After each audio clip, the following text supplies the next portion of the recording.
Кайчан ишек түгел.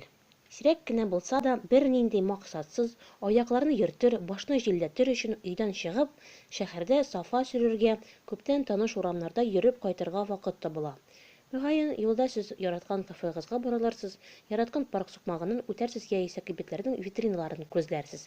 Кая баруы мөһим булмаган көннәр дә булгалый. Сез шәһәр урамында, һава торышы искиткеч һәм сезнең болытларда очып йөргән чагыгыз.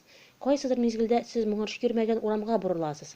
Юл өстеннән ераграк, әз генә иштәрәк, хусусый купшы йортны күргәч, аны сокланып күзәтер өчен адымыгызны әкренәйтәсез. Йортның ишеге җиңелчә ачык икәнен күрәсез. Нишләп алай икән? Дигән сорау тора. Беренчесе, йортта караклар. Икенчесе, хуҗаларның кайсыдыр ишекне ябарга оныткан. Өченчесе, хуҗаларның кайсыдыр өйдә ишек төбен себерә. Кайсысы?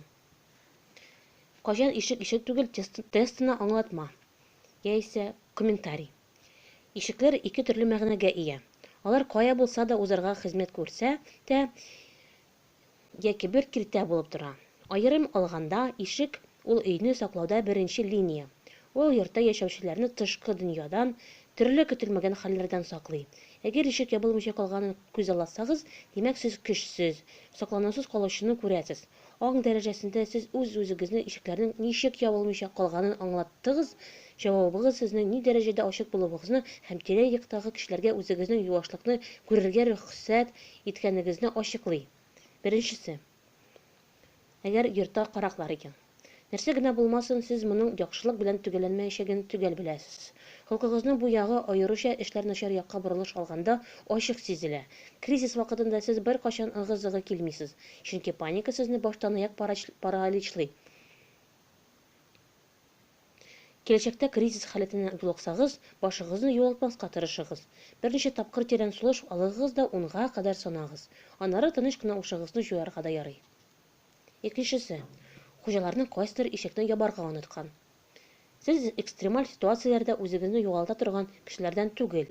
Киресенчә, сез шул кадәр тыныч, тирәгездә торучы карасатны да сизмәскә мөмкинсез. Сез шул хәтле тыныч, хәтта хаталарны усал ният белән түгел, ә күбрәк игътибарсызлыктан ясыйсыз, ләкин аларның зыяны үзегезгә һәм тирә-яктагы кешеләргә тигез кагыла. Хуҗаларның кайсыдыр өйдә ишек төбен себерә. Сез бөтенләй борчусыз күренүгә карамастан, иштән сез һәрвакыт әзер. Аңлашыла, башкалардагы кебек сезнең дә көчсез якларыгыз бар, ләкин сез аларны күрсәтмисез.